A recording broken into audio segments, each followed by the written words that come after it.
So folks, this time I'd like to do a book review. This is excellent material if you want to study historical sword fencing. As you can see, it is specifically about sword and buckler fighting, wrestling, and fighting in armor. The names of the authors look Swedish, but I don't know if they are, since the book has been printed in the US. But funnily enough, the name here, Svärd, that would actually literally translate to sword. This book covers techniques described by Sigmund Ringeck, who was a fencing master in either the 14th or 15th century.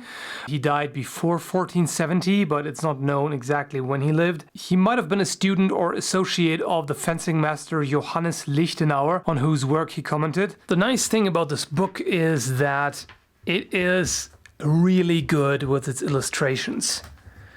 See right there, the drawings are very clear, and the nice thing is also that they include the original text. Let me just zoom in on that. They include both the original text and the translation, so it's very complete in that sense. And you can see that the drawings are, very precise. You can see how the movement goes. There is also a description to help along with that. It tells you exactly step by step how to do it, and with the arrows indicating the direction, it's very clear. It's one of the best instructions that I've seen, and it definitely helps. It's also really good to have the original text. Not every instructional book does that. They don't all include it, and it's lots of commentary. Oh, and by the way, one thing that I also really like is what they wrote here in the introduction. The introduction actually makes clear that it is all about interpretation. It can sometimes be pretty difficult to figure out what the master meant. And they say here that we have tried our best to offer you the most honest interpretation possible and admit that at times we do not have the faintest idea what Ringeck intended. There's nothing wrong in admitting ignorance, and we are all more or less ignorant when it comes to understanding and interpreting the legacy of the European masters of arms. And that is very, very true. It can be pretty difficult to figure out exactly what. We can't talk to them, and in many cases, that writing can sometimes be ambiguous.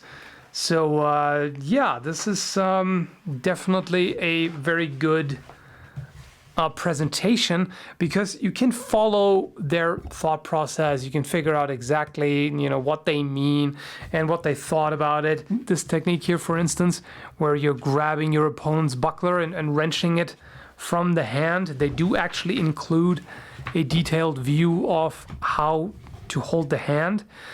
So it is very detailed indeed. There is really just one complaint that I have about this, is that if you're just looking at the book, at the cover, and you're checking it out on Amazon or whatever, say, it is a bit misleading, how the portions are divided. It's not evenly distributed at all. The sword and buckler, unfortunately, is the shortest, which that was kind of a bummer to me, because I was looking specifically for that. And you can see it's less than 22 pages, so it's really not much on that. That was a little disappointing. And wrestling is a bit overrepresented in my opinion. Of course you have to go by what is covered in the originals, but if you just look at the book and you don't know what to expect, and you just see it's about sword and buckler, wrestling, and fighting in armor, you may be a bit surprised to see that most of it is just unarmored wrestling. You can see this is quite a large portion of just wrestling, which of course is interesting, and it is very important in a fight, so that's good to have.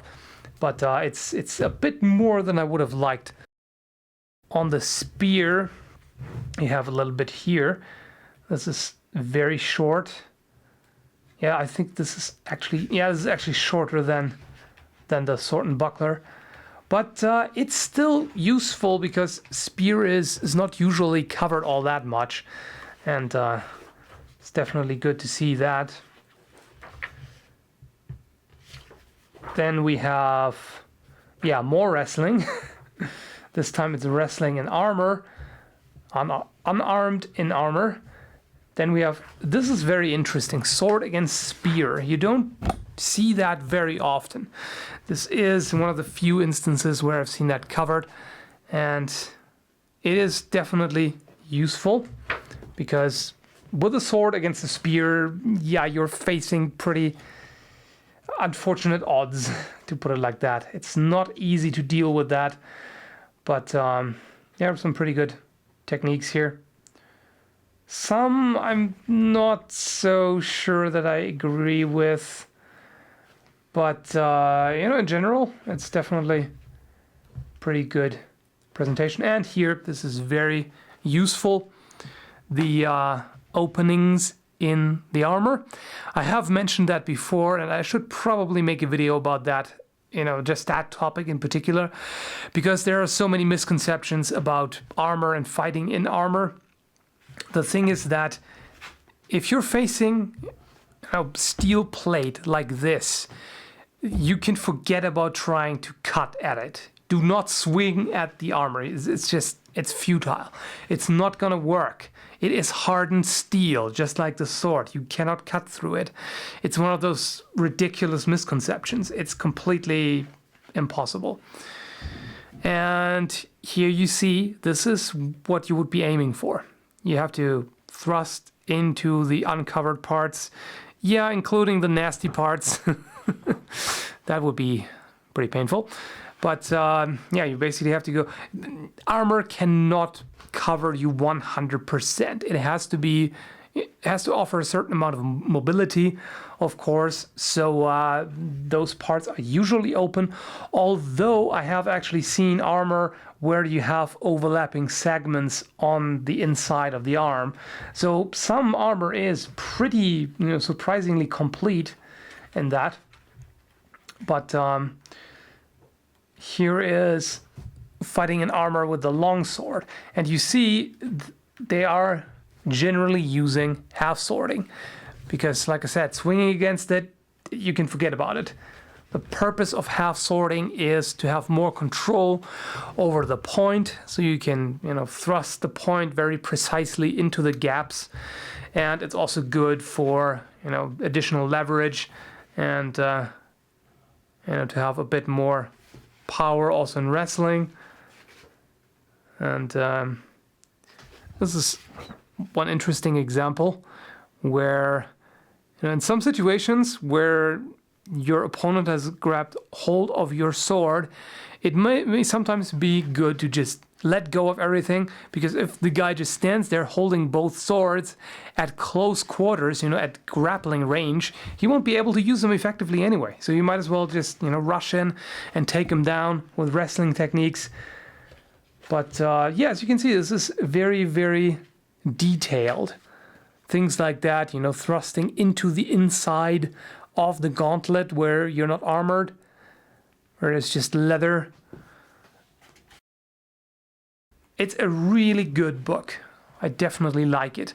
The descriptions are very clear, easy to follow. The pictures, as you've seen, are very clear, well drawn. So this is just a very good book. The only thing that you really need to be aware of is that most of it will be wrestling.